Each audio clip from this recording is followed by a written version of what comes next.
AGS நண்பர்கள் எல்லாருக்கும் வணக்கம். எனக்கு நம்ம என்ன பார்க்கலான்னு பார்த்தீங்கன்னா, பாலிட்டியில் வந்து மனித உரிமை மற்றும் நுகர்வோர் பாதுகாப்பு இந்த டாப்பிக்லேருந்து இதுக்கு முன்னாடி டிஎன்பிஎஸ்சி எக்ஸாமில் வந்து என்ன மாதிரி கொஸ்டின்ஸ்லாம் வந்து கேட்டிருக்காங்க அப்படின்னு சொல்லிட்டு நம்ம ப்ரீவியஸ் இயர் கொஸ்டின்ஸ் வந்து பார்க்கலாம். நம்ம சேனலில் பார்த்தீங்கன்னா டாபிக் வைஸ் வந்து நம்ம ப்ரீவியஸ் இயர் கொஸ்டின்ஸ் வந்து அப்டேட் பண்ணி கொடுத்துருக்கோம். சப்போஸ் வந்து அதை யாராச்சும் பார்க்காம இருந்தீங்கன்னா நம்ம சேனல் பிளேலிஸ்ட்டில் இருக்குது, நீங்கள் செக் பண்ணி பார்த்துக்கலாம்.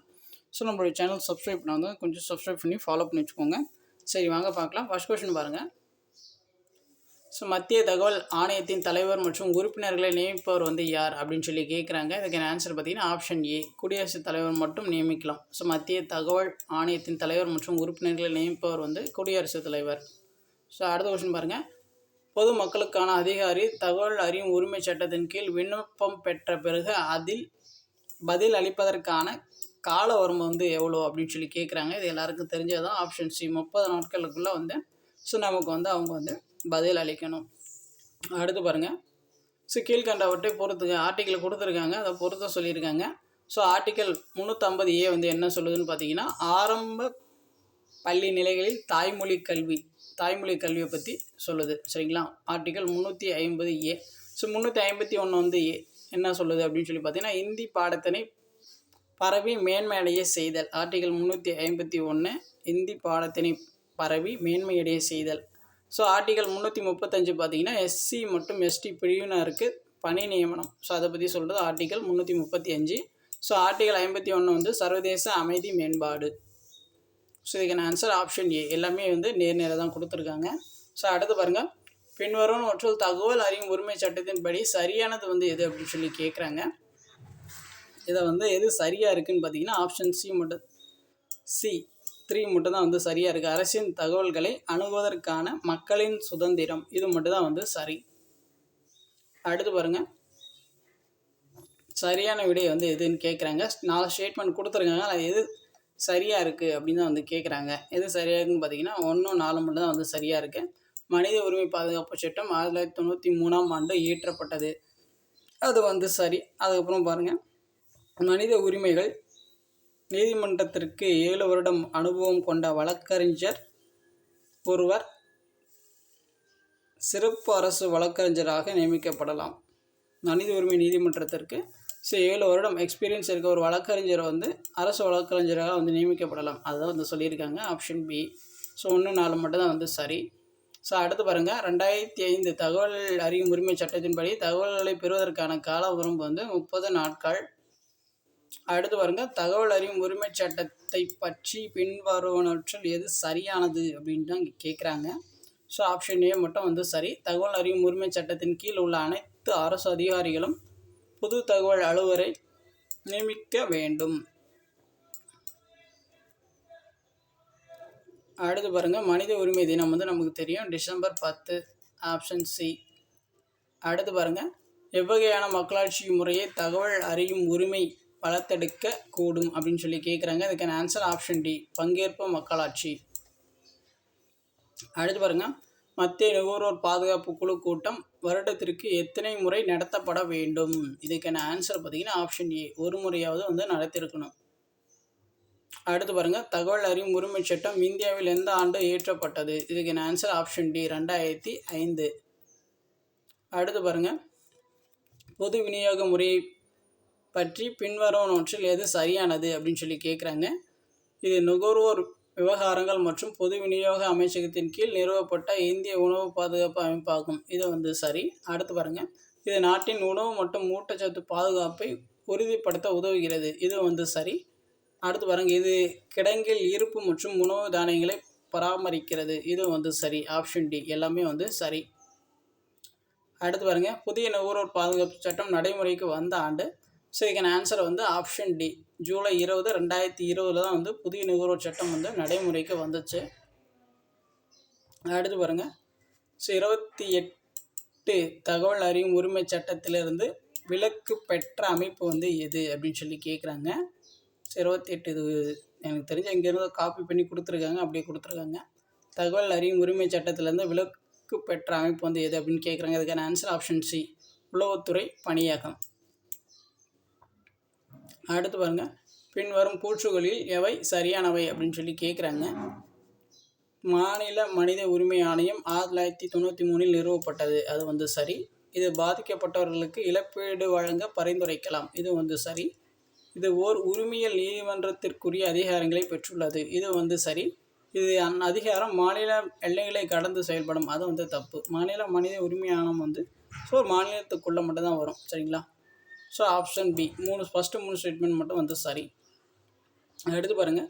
நுகர்வோர் பாதுகாப்பு சட்டம் எதுக்கு பொருந்தும் அப்படின்னு சொல்லி கேட்குறாங்க. அதுக்கான ஆன்சர் வந்து ஆப்ஷன் டி, அனைத்து பொருட்கள் மற்றும் சேவைகள். அடுத்து பாருங்கள். கீழ்கண்டவற்றில் எது தவறாக பொருத்தப்பட்டுள்ளது அப்படின்னு சொல்லி கேட்குறாங்க. தகவல் அறியும் உரிமை சட்டம் 2005 சரி.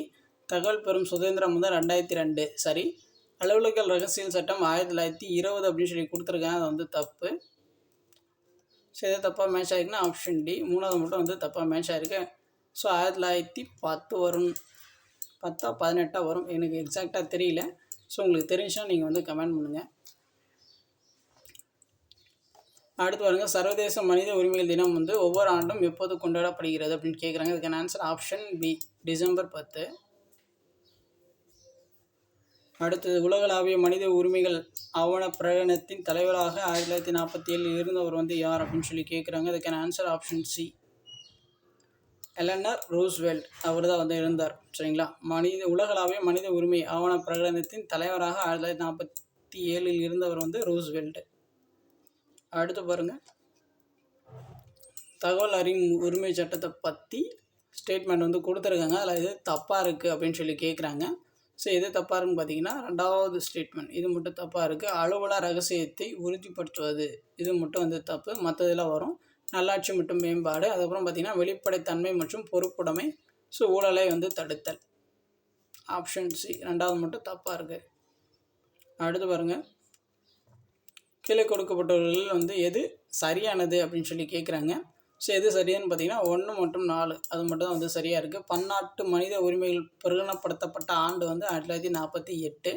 ஸோ அதுக்கப்புறம் பார்த்திங்கன்னா ஐக்கிய நாடுகளின் பொது சபை பன்னாட்டு மனித உரிமைகள் பிரகடனத்தை பெற்றுக்கொண்டது. ஐக்கிய நாடுகளின் பொது சபை பன்னாட்டு மனித உரிமைகள் பிரகடனத்தை ஏற்றுக்கொண்டது. ஸோ 1 4 மட்டும் சரியாக ஆப்ஷன் சி. அடுத்து பாருங்கள்.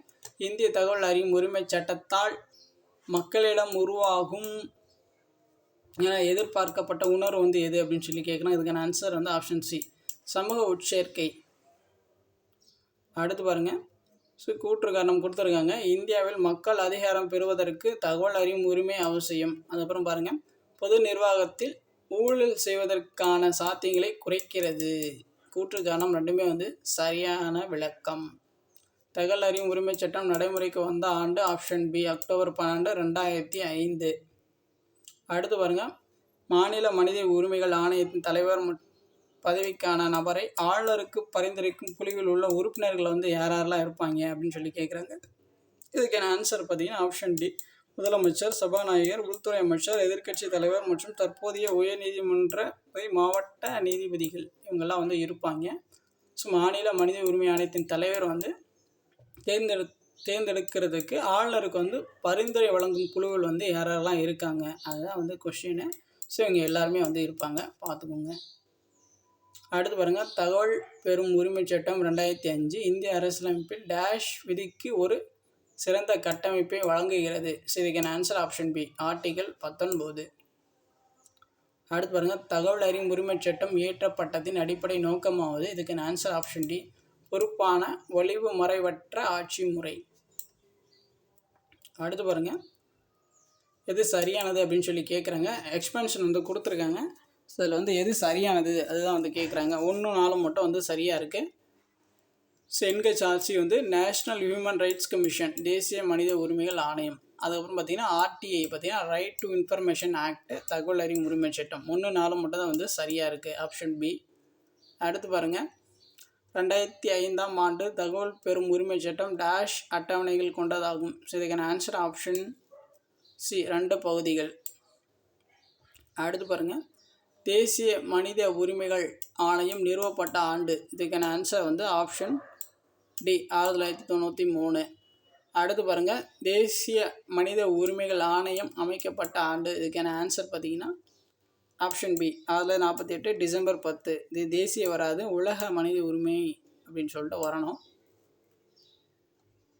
அடுத்து பாருங்கள், பொறுத்து வந்து கொடுத்துருக்காங்க, சட்டங்கள் வந்து கொடுத்துருக்காங்க, அதை பொறுத்து சொல்லியிருக்காங்க. பீடி மற்றும் சிகரெட் தொழிலாளர்கள் இது பார்த்திங்கன்னா 1966, ஒப்பந்த தொழிலாளர்கள் சட்டம் வந்து 1970, சம ஊதிய சட்டம் வந்து 1976, புலம்பெயர் தொழிலாளர்கள் சட்டம் 1979. இதுக்கான ஆன்சர் ஆப்ஷன் பி. அடுத்து பாருங்கள், கீழ்கண்ட கூட்டுகளை ஆராய்க. அதில் வந்து எது வந்து சரியாக இருக்குது அப்படின்னு சொல்லி கேட்குறாங்க. ஸோ எது சரியாக இருக்குன்னா ஒன்றா ஸ்டேட்மெண்ட் மட்டும்தான் வந்து சரியாக இருக்குது. மாநில மனித உரிமை கழகத்தின் செயல்பாடுகள் அடிப்படையில் ஆலோசனை அமைப்பாக செயல்படுகிறது. ஸோ அது மட்டும்தான் வந்து சரியாக இருக்குது. ஸோ அவ்வளோதான், இந்த டாப்பிக்லேருந்து கேட்ட கொஷின்ஸ் வந்து எல்லாமே பார்த்தாச்சு. உங்களுக்கு வேறு ஏதாச்சும் டவுட் இருந்துச்சுன்னா நீங்கள் வந்து கமெண்ட் பண்ணுங்கள், நம்ம வந்து ரெஸ்பான்ஸ் பண்ணுவோம். இப்போ தான் வந்து நம்ம சேனல் ஃபஸ்ட் டைம் பார்க்குறீங்கன்னா கொஞ்சம் சப்ஸ்கிரைப் பண்ணுங்கள், சப்போர்ட் பண்ணுங்கள், ஃப்ரெண்ட்ஸ்க்கு வந்து ஷேர் பண்ணுங்கள். தேங்க்யூ.